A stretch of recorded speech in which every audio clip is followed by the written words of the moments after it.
Good morning, students. In the previous lecture, we have studied the surface area and the volume of the cylinders. Now, we will do some examples or questions on the volume and the surface area of a right circular cone. Now, what is the shape of the right circular cone? Something like this. Birthday caps जो होती हैं, ice cream cons जो होती हैं, this type of shape is known as conical shape, right circular cone. In this is the radius, it is height and it is slant height. Slant height या फिर lateral height. जब तक वो slant या lateral word का use न करे तब तक वो सारी की सारी height h कहलाएंगी. जब लिख दिया तो l कहलाएगा. ठीक है. एक तो यहाँ पर सबसे पहली बात l square will be equal to r square plus h square. Pythagoras theorem हम सभी जानते हैं. ये तीनों चीजें आपको कभी भी इकट्ठे नहीं बताएगा वो. इनमें से दो बताएगा, तीसरी आपको पाइथागोरस का यूज करके निकालनी होगी. ठीक है. Now the curved surface area. What will be the curved surface area? Pi r l. ये आपको याद रखना होगा. Total surface area will be equal to pi r l plus ये भी हो गया pi r square. And the volume of the cone is equal to 1 by 3 pi r square h.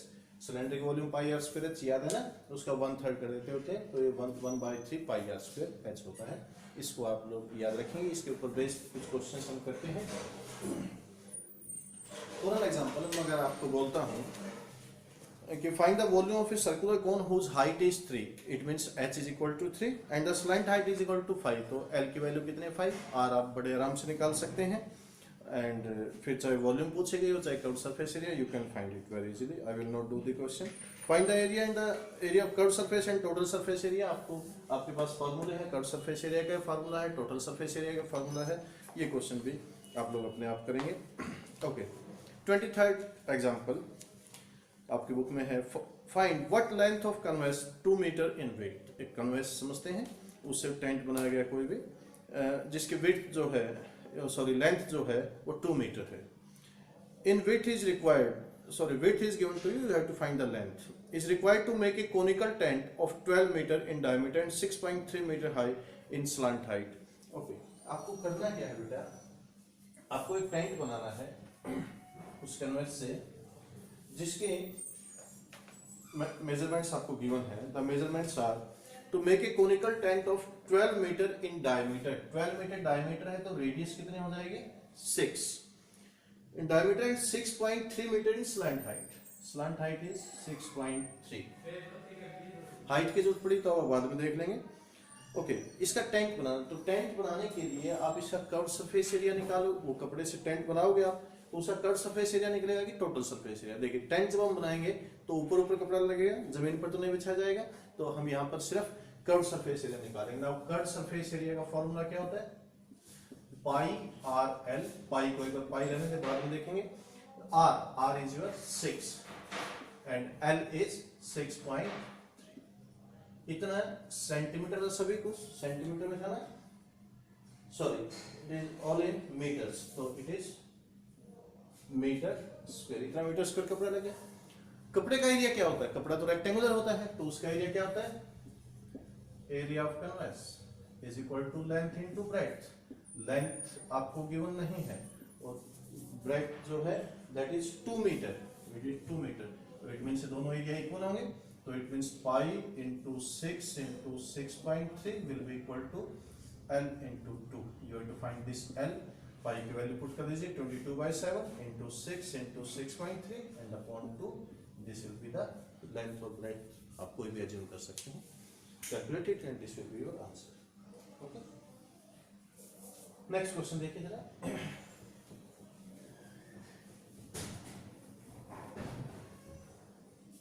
Now combination of two solids. आपको एक question में एक ही question में 2 या 3 फिगर्स अगर ऐड कर दीजिए तो उन क्वेश्चंस की प्रोबेबिलिटी कुछ ज्यादा हो जाती है एग्जाम्स में आने की बजाय. आपसे सिंगल सिलेंडर या सिंगल कोनिकल का क्वेश्चन पूछा जाए, जैसे combination of two solids question given है यहाँ पर.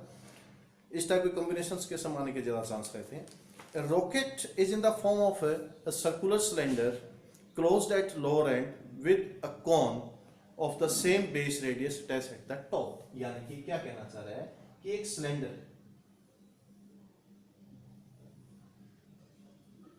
ये सिलेंड्रिकल है और इसके ऊपर एक कोन को अटैच किया गया है ऑफ द सेम रेडियस। इस टाइप से रॉकेट बनाया गया है, ठीक है। इसकी मेजरमेंट्स आपको गिवन है। Rocket is in the form of a circular cylinder closed at lower and, ये यहाँ से क्लोज है, ओपन नहीं है, यानी कि इसका एरिया भी निकलेगा बाई चांस एरिया निकालना पड़ा तो। With A cone of the same base radius, यानी कि दोनों की रेडियस सेम है, अटैच्ड एट द टॉप, उसके टॉप पर अटैच किया गया है।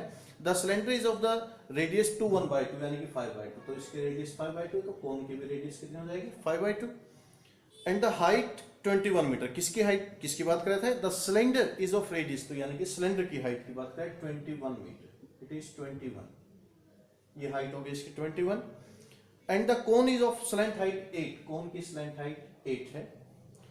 You have to meter calculate the in meters the total surface area of the rocket, rocket का सरफेस एरिया आपको निकालना है। अब बात आती है कि रॉकेट का सरफेस एरिया, कौन सा surface area, curve surface area कि total surface area. Surface area वो आपको कुछ भी लिख के देगा, हो सकता है आपको पजल करने के लिए वो टोटल सरफेस एरिया कह दे और आप लोग फिर टोटल सरफेस एरिया कह दे, तो इसका मतलब ये नहीं कि इसका टोटल सरफेस एरिया, इसका टोटल सरफेस एरिया। एक बड़ा अच्छा सा एग्जांपल लेकर आपको बताना चाहूंगा इस बात के बारे में।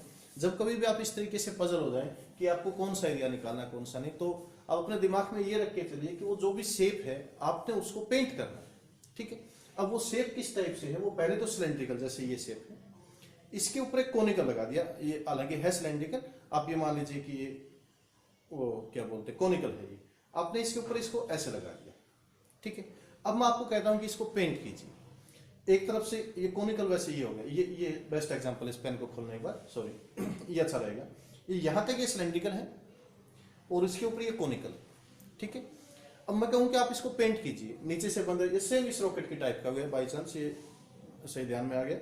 तो इसको करने के लिए आप क्या करें, मैं ये कहना चाह रहा हूं कि आप दिमाग में अपने उसको इमेजिन कीजिए और आप ये सोचिए कि आपने इसको पेंट करना है। अब जब आप इसको पेंट करना चाहेंगे तो आप कहां कहां पेंट करेंगे। सबसे पहले तो आप ये जो आपको सरफेस दिखाई दे रहा है, ये जो बाहर जामा उंगली लगा रहा हूं, इस सरफेस पर पेंट करेंगे। ये क्या कहलाएगा, ये तो curve surface area of cylinder है, लिख लीजिए curve surface area of cylinder. Plus यहां भी तो पेंट करेंगे, नीचे से बंद था, उसने साफ साफ लिखा था, अगर ओपन होता तो इसको छोड़ देते आप, ये नीचे से बंद था, तो एरिया ऑफ बेस सर्कल, ठीक। अब क्या बच गया, अब बच गया ऊपर ये कोनिकल। इस कोनिकल की जो कौन सा एरिया आप निकालना चाहेंगे, ये बाहर बाहर से, तो ये क्या बन जाएगा, ये बन जाएगा तुम्हारा curve surface area of cone plus curve surface area of cone. Question की मैं जहां तक बात करूं तो क्वेश्चन मैंने पूरा यहां कर दिया है, आगे सिर्फ और सिर्फ कैलकुलेशन है, वो आप लोगों से उम्मीद की जाती है कि 10th क्लास के बच्चा इसको करेगा। फॉर्मूले आपको याद होने चाहिए, curve surface area of cylinder 2 pi r h, area of base circle pi are square, curve surface area of cone pi r, r same है पाई आर एल। कॉमन जितना ज्यादा निकालेंगे कैलकुलेशन उतनी इजी रहेगी। पाई कॉमन है, are common है, क्या रहेगा 2h, सिर्फ आर, पाई कॉमन है, आर कॉमन सिर्फ एल। इस तरीके से कैलकुलेशन करेंगे तो आसान रहेगी। पाई वैल्यू 22/7, अगर कुछ गिवन नहीं तो radius is 5/2, 2h, h means 21 यानी कि 42, r means 5/2 plus l means 8। मुझे लगता है कि 10th क्लास का बच्चा इसको करते हुए परेशान होएगा। कैलकुलेटेड, और ये क्या निकलता है एरिया, तो जो भी यूनिट है, मीटर है तो मीटर स्क्वायर, सेंटीमीटर है तो सेंटीमीटर स्क्वायर, आप इसको, ठीक है। Okay, next question.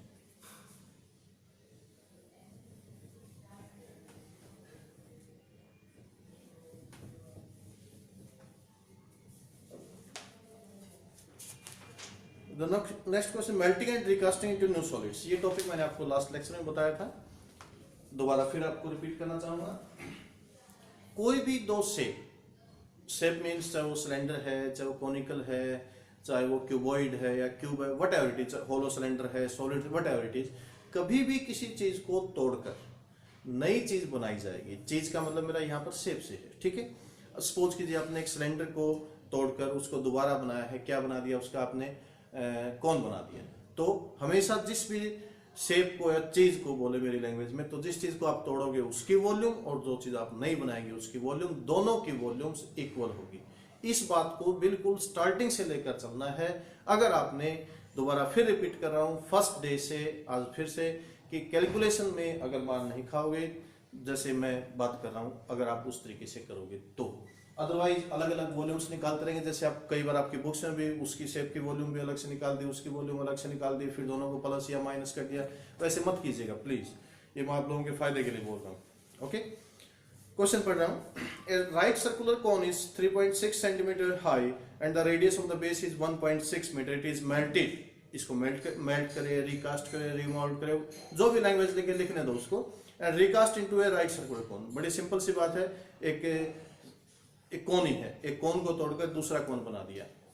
तो स्टार्टिंग आप क्वेश्चन की यहां से करेंगे, वॉल्यूम ऑफ फर्स्ट कोन या गिवन कोन और वॉल्यूम ऑफ जो बाद में कोन बना दिया, वॉल्यूम ऑफ, ठीक है। वॉल्यूम आगे स्टेटमेंट कोई बाद में पढ़ूंगा मैं।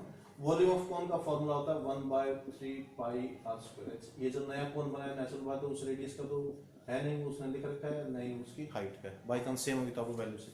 इसका फायदा क्या होगा, सबसे पहले ये 1/3 इंटू 22/7, ये तो कैलकुलेशन आपकी यहीं खत्म हो जाएगी। अब सिर्फ वैल्यूज पुट करनी है, वो आप लिख दीजिएगा ऊपर, फर्स्ट कोन की रेडियस इतनी, हाइट कितनी लैंग्वेज में।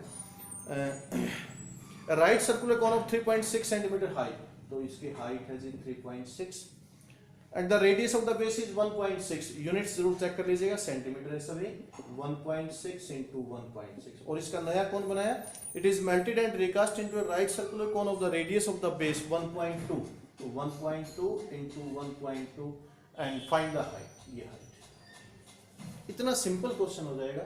मतलब आप कैलकुलेशन करते हुए भी आपको मतलब बिल्कुल भी क्या बोलते हैं, गलती होने के चांस या प्रोबेबिलिटी आपको नहीं दिखाई देगी अगर आप इस तरीके से। तो एच की वैल्यू तो आप अपॉन में 1.2 करके आप निकाल ही सकते हैं, इसमें कोई दिक्कत नहीं। Okay, next question. A cylindrical system whose diameter is this is partially filled with water if a conical block of iron whose radius is this base is immersed in the water. Okay, ये इस type के question बड़े अच्छे होते हैं। एक cylinder में या कोन में कोई भी शेप है, उसके अंदर पानी से भरा हुआ है, उसके अंदर आप दूसरी शेप डालेंगे तो नेचुरल बात है पानी ऊपर आएगा। कितना ऊपर आएगा, जिस भी वॉल्यूम के आप वो शेप डाल रहे हैं वो ऊपर आ जाएगा, अगर फुल भरा है तो वो नीचे गिर जाएगा। यहाँ पर एक बात का जरूर ध्यान रखिएगा, एक गिलास में पहले पानी कितना है डजंट्स मैटर, बाद में कितना हो गया डजंट्स मैटर। वो जो आपने नई शेप उस पानी के अंदर डालती है, उसकी जो वॉल्यूम होगी उसको लेती है, जो हाइट है वो सिर्फ जो राइज इन लेवल हुआ है वो हाइट मानी जाएगी। ठीक है, ये मैं यहां भी कोशिश करूं आपको समझाने की जो बात मैं बोलना चाह रहा हूं। A cylindrical system whose diameter is this, एक सिलेंडर है,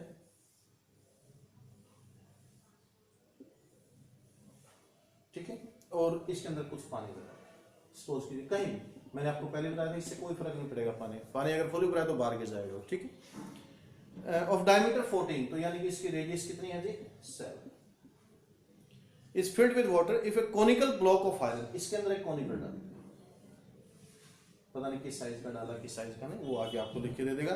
if a conical block of iron whose radius is 3.5, इसकी रेडियस है 3.5 and the height is 6, height is 6, जब तक slant या lateral ना लिख दे तब तक h माने जाएगा। वो is immersed in the water, उसको पानी के अंदर पूरा डुबो दिया है। by how much will the water level rise, ये पूछ रहा है कि पानी कितना ऊपर आ जाएगा, तो मान लेते हैं कि पानी कितना ऊपर आ जाएगा। What is this H?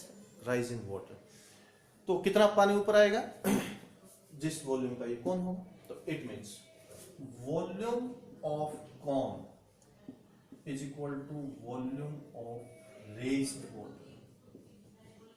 कौन की वॉल्यूम का फॉर्मूला होता है 1/3 pi are square. Volume of raised water, water किस शेप में है जी, ये शेप है आपकी सिलेंड्रिकल, यानी कि सिलेंडर का फॉर्मूला पाई आर उससे अलग है, अलग नोटेशन दो, एच उससे अलग है, अलग नोटेशन दीजिए।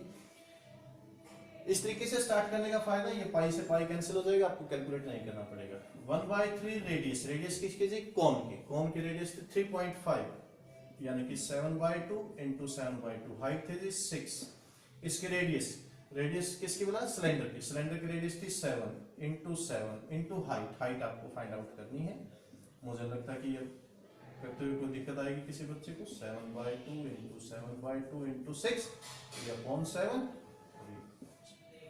This will be your height. इतना लेवल जो है राइज हो जाएगा, ठीक है। आगे चलिए, A conical hole is drilled.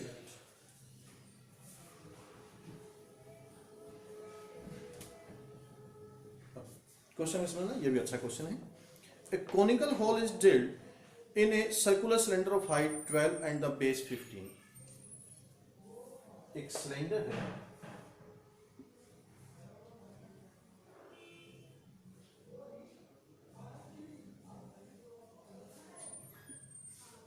ठीक है. A conical hole is drilled into a cylinder of height 12. इसकी हाइट है बेटा जी 12 and the base radius is 5. Radius है बेटा जी 5. ठीक है. फिर क्या कह रहा है ये? The height and the base, इसके अंदर एक होल किया गया है. The height and the radius of the cone is also the same. The question को दोबारा पढ़िए. A conical hole is drilled into a cylindrical cone of this and the height and base radius of the cone is also same. जो whole आपने बनाया है उसकी radius और height दोनों बराबर हैं. किसके बोला? सिलेंडर के. तो यहां से ये इस टाइप से ये मैंने इसको होल बना दिया. ये होल है. ठीक है. समझ रहे क्वेश्चन को? आप कोई भी लकड़ी का वो जैसे बच्चे नहीं करते, चौक है, चौक के अंदर कंपास लगा के छेद करते रहते हैं, उस तरीके से होल किया गया. एक सिलेंड्रिकल वो था पूरा होल और उसके अंदर छिल छिल के जैसे मामूली सा छेद इसके अंदर है. ये तो सर्कुलर है, इस टाइप से इसको कोनिकल किया गया है. ठीक है. क्वेश्चन समझ में आया? अब ये होल कर दिया. अब पता नहीं मुझे इसने वॉल्यूम पूछा, सरफेस एरिया. मैं आपको इसी क्वेश्चन के जरिए आगे 2-3 क्वेश्चंस बताना चाहता हूं. यहां पर आपसे वो 2-3 चीजें पूछ सकता है. पहली चीज वो पूछ सकता है इसकी रेडियस हाइट जो भी है, मेजरमेंट्स आपको गिवन होगी. डोंट वरी, चाहे वो कोनिकल होल कितना बड़ा हो कितना छोटा हो, सब मेजरमेंट्स आपको गिवन होंगे. अब ये होल किया गया है. सबसे पहली बात वो पूछ सकता है कि find the volume of the remaining. वो बल्कि इसको कोई नाम नहीं देगा, रिमेनिंग शेप या फिगर बोल देगा. ठीक है. तो बड़ी सिंपल सी बात है. वो सर्कुलर था, सिलेंड्रिकल था पूरा, उसमें से इस कोन को आपने माइनस कर दिया है. तो वॉल्यूम क्या हो जाएगी? Required volume will be equal to volume of cylinder minus volume of cone. Cylinder की वॉल्यूम में से आप कोन की वॉल्यूम को माइनस कर देंगे. या 10th क्लास के बच्चे हैं आप लोग, फॉर्मूले दोनों याद होने चाहिए. बाकी मेजरमेंट्स आपको गिवन होंगे, आप इसको बड़े आराम से निकाल पाएंगे. ठीक है. यहां पर वो क्वेश्चन ये नहीं पूछेगा नॉर्मली मेरे कोड में. वो पूछेगा फाइंड द एरिया या surface area of the remaining required shape. ठीक. रिमेनिंग का यहां पर जो सभी तो नहीं कहता, कुछ बच्चे जो हैं वो गलती क्या करते हैं, रिमेनिंग का नाम आती वो क्या करेंगे, इसके सरफेस एरिया में से इसके सरफेस एरिया को यानी कि सिलेंडर में से कोन को माइनस कर देंगे. ये गलती मत कर देना. मैंने आपको पहले समझाया, जब कभी भी सरफेस एरिया निकालना हो, आपको टोटल कर्व का कुछ पता ना हो, तो अपने दिमाग में पहले तो वो शेप लेकर आनी जरूरी हो, कैसी है कैसे नहीं. अब मैं यहाँ पर बात करूँ तो क्वेश्चन क्या था, एक सिलेंड्रिकल था, उसके अंदर छेद किया और उसको कोनिकल बना दिया. ठीक है. अब आप देखिए, मैं आपको फिर से रिपीट कर रहा हूँ. आप दिमाग में शेप रखकर आप ये सोचिए कि आपने उसको पेंट करना है, ब्रश करना है. ठीक है. पेंट जब आप करने लगेंगे तो आप कहाँ कहाँ पेंट करेंगे? सबसे पहले तो वो सिलेंडर तो बाहर से तो एज इट इज ही, वो तो करना ही करना पड़ेगा. तो curve surface area of cylinder तो आएगा ही आएगा. नीचे से, ये ऊपर से तो आपने होल कर ही दिया, नीचे होल किया नहीं, तो आप क्या करेंगे, इसका एरिया इसका भी निकालना पड़ेगा. Plus base area of cylinder. ठीक है. अब वो जो अंदर से खाली हो गया उसको भी तो पेंट करना पड़ेगा ना, उसको माइनस नहीं प्लस करना पड़ेगा. Plus curve surface area of कोन. ठीक है. इस क्वेश्चन पता नहीं मुझे क्या है, आप देखते रहना. Curve surface area of cylinder 2 pi RH, base area pi R, तो यही होगा सिलेंडर का, तो पाई R². Curve surface area of cone, curve surface area of कोन क्या होता है, पाई R. पाई R अगर इक्वल है तो ठीक है, अदरवाइज ये इस टाइप का कोन भी तो बना सकता था ना. तो चाहे इस टाइप का बने तो वो नया R लिख देंगे. अब फिलहाल R सेम है तो R को सेम रखो, पाई R. सब मेजरमेंट्स आपको गिवन होंगे. कॉमन, मेरी बात को बार बार मैं इस बात को रिपीट कर रहा हूँ, कॉमन जरूर लेकर चला करें. पाई R कॉमन ले तो क्या रहेगा 2H, पाई R कॉमन ले तो R, पाई R कॉमन ले तो H. सब वैल्यूज गिवन है आपको. स्टेटमेंट पढ़ना और वैल्यूज पुट कर देना, you will get your answer. Okay. Now the next question. The cylindrical pencil is served to produce at the A cylindrical pencil is sharpened to produce a perfect cone at one end with no or loss of length. एक pencil को sharp किया गया है, लेकिन उसको इस तरीके से शार्प किया गया जो ऊपर की टिप और जो पहले सिलेंडर था वो इक्वल रही है, ठीक है। Okay, if the diameter of the pencil is 1 and the length of the conical portion, calculate the volume of the saving. तो वॉल्यूम ऑफ सेविंग निकालें, तो वॉल्यूम ऑफ सेविंग बच्चों लगभग क्वेश्चन यही होगा, थोड़ा सा ध्यान से समझो। आपने पेंसिल को जब शार्प किया तो ऊपर वो जो सेविंग्स उतरे वो क्या कौन से होगी, वॉल्यूम ऑफ सिलेंडर में से। सिलेंडर की हाइट कितने, पूरी पेंसिल की हाइट नहीं लेनी, जितना कोनिकल लिया सिर्फ कुछ उसको मानना आपने, ठीक है। Volume of cylinder minus volume of कौन, वो जो सेविंग्स है तुम्हारी आंसर आ जाएगा। तो प्लीज डू इट। आगे चलिए, ये भी अच्छा क्वेश्चन है जो नेक्स्ट आपको करवाने जा रहा है।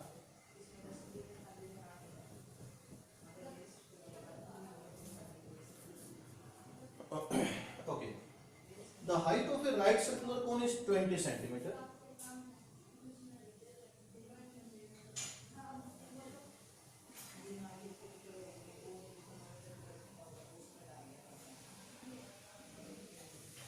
The height of a right circular cone is 20. इसकी height है बच्चे 20. It is given to you. And the radius of its base is 4.5. ये radius जो है जी ये 4.5 and it is cut off through the midpoint of its height parallel to the base. इसको इसके height के midpoint से, यानी कि 10 नीचे रह गई height, 10 ही ऊपर, यहां से इसको कट कर दिया गया। जब आप इसको कट करेंगे तो ऊपर जो शेप है ये भी कैसी बनेगी, ये कोनिकली बन जाएगी, क्योंकि ये गोल, किसी गोल चीज को कट करोगे तो बेटा तो उसका बेस तो आपको गोल ही दिखाई देगा, सर्कुलर दिखाई देगा। Find the ratio of the volume of upper part two the lower part, upper part two the lower part, upper part की वॉल्यूम निकालनी है, लोअर पार्ट की वॉल्यूम। सबसे पहले तो 9th क्लास आप सभी करके आ चुके, मिड पॉइंट थ्योरम होती थी। किसी भी ट्रायंगल में अगर उसके दो मिड पॉइंट्स को ज्वाइन किया जाए तो थर्ड लाइन के पैरेलल होता है और हाफ होता है। इसका कन्वर्स भी होता था, किसी भी ट्रायंगल में अगर उसके एक मिड पॉइंट से एक लाइन उसके दूसरी साइड के पैरेलल की जाए तो आगे भी उस पे करेंगे। तो ये मिड पॉइंट, या आप इसको बल्कि ऐसे ही मत समझिए, ये तो बाई चांस यहाँ मिड पॉइंट गिवन, सपोज कीजिए आपके पास मिड पॉइंट गिवन नहीं है, तो बजाय इसके ये करने का आप इसको ये लेंगे ए बी सी डी। आपको ट्रायंगल ए डी, आप सिमिलर ट्रायंगल्स पढ़ के आ चुके हैं। एंगल ए कॉमन हुआ, एंगल ए डी में भी आया और ए बी सी में भी आया। सिमिलरली ये एंगल 90 डिग्री, ये एंगल 90 डिग्री, तो दोनों ट्रायंगल कैसी हो गई, ये मिड पॉइंट से तो मैं बहुत जल्दी कर सकता हूँ क्वेश्चन को, अगर बाई चांस से मिड पॉइंट नहीं है, मैं तो की बात कर रहा हूँ, ठीक है।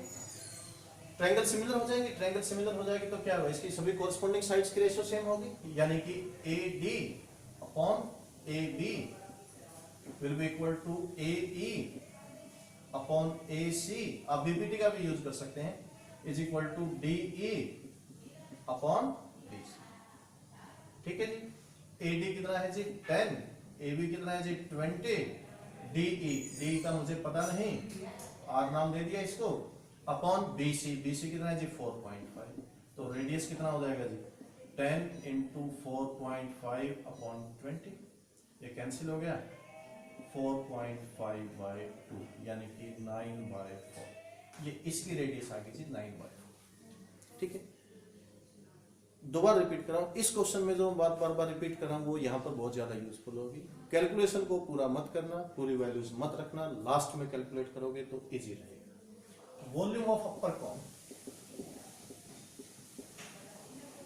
that's equal to 1/3 pi, pi को पाई रहने का, r स्क्वायर का मतलब हुआ 9/4 into 9/4 into h वाले 10। कोई कैलकुलेशन मत कीजिए, एज इट इज रहने दीजिए। वॉल्यूम ऑफ लोअर पार्ट की वॉल्यूम क्या होगी, सिर्फ इसकी फ्रस्टम की शेप बन गई है ये, पूरे कोन की वॉल्यूम में से अपर को माइनस करना होगा, यानी कि volume of complete cone minus volume of अपर, तो ये हो जाएगा जी 1/3 पाई, कैपिटल आर बोल दो इसको, कैपिटल एस बोलता हूं, minus 1/3 pi small R square. 1/3 common हुआ, पाई कॉमन हुआ, आर स्क्वायर का मतलब हुआ ये 9/2 into 9/2, एच हुआ जी 20, माइनस आर स्क्वायर वाजी 9/4 इंटू 9/4 इंटू एच वाजी 10। अभी भी 9 इंटू 9 81 होता है, फिर भी मत लिखना इसको 1/3 पाई, कॉमन जितना लेंगे उतना अच्छा रहेगा। 9 कॉमन, 9 कॉमन, 10 कॉमन, अपॉन में ये 2 भी कॉमन, ये 2 भी कॉमन, तो ये क्या रह जाएगा आपके पास 9 आ गया कॉमन, 9 20 का यहाँ बच गया, फिर आपने 10 कॉमन निकाला तो सिर्फ 2 बचा, माइनस ये पूरा आप common, sorry sorry sorry sorry sorry एक स्टेप में थोड़ा सा गड़बड़, ठीक है, इस 2 2 को मत लो कॉमन, ये 2 बच गया, अपॉन में 4 माइनस 1/16, कैल्सियम लीजिए 16, 4 4 जा 8 माइनस 1 7/16। ओके, ये तो कई बार, तो इसका वॉल्यूम आ गया 1/3 pi 9 into 9 into 10 into 7/16। What you have to find out, you have to find out the ratio of the upper की रेशियो। मैं थोड़ा सा रफ करना चाहूंगा इसको,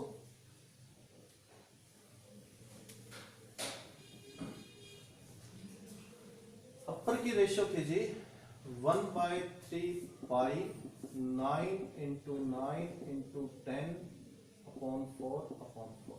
लोअर की वॉल्यूम निकाले आपने 1/3 pi 9 into 9 into 10 into 7/4 into 4 या 16।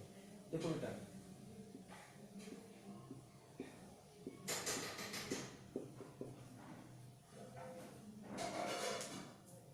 कहीं कोई कैलकुलेशन, कोई मल्टीप्लाई नहीं, एक ये सिर्फ ये माइनस करना, दैट्स द डिफरेंस, जो कैलकुलेशन आप करेंगे और जो कैलकुलेशन मैं करता हूँ, ठीक है। 1/7 इज योर आंसर, ठीक। ये वॉल्यूम वगैरह पाई की वैल्यू रखना, कोई कैलकुलेशन मत कीजिए, बिल्कुल लास्ट में कीजिए। जिस बात को बार बार रिपीट कर रहा हूँ वो यहाँ आपने देख लिया। अगर आप इसको कैलकुलेट करते, इसको कैलकुलेट करते, कितना टाइम लगता है आपका, इसको कैलकुलेट करने में कितना टाइम लगेगा आपका, टाइम से ये चीज़ जरूरी होती है। मैथ्स के पेपर में सिर्फ आपको 2.5 आवर्स मिलते हैं, 2.5 डेज कोई नहीं देगा कि आप बैठ के उसको कैलकुलेट करते रहें अपनी मर्जी से, जितना टाइम लगा उतना। टाइम मैनेजमेंट बहुत जरूरी है। ओके ओके, नाउ मुझे लगता है कि इतने एग्जांपल्स करने के बाद आप लोग इस की लायक हो गए हैं, कैपेबल हो गए हैं कि अब बाकी क्वेश्चंस और एग्जांपल्स को आप लोग अपने आप कर सकते, नहीं कर सकते तो आप लोग मुझसे कांटेक्ट भी कर सकते हैं, वो कोई बड़ी बात नहीं है। तो इतना काफ़ी होगा इस एक्सरसाइज और इसमें जितने भी एग्जांपल्स हैं या क्वेश्चंस हैं उनको ट्राई कीजिए कि आप उनको अच्छे से कर पाएँ। Okay, all the best.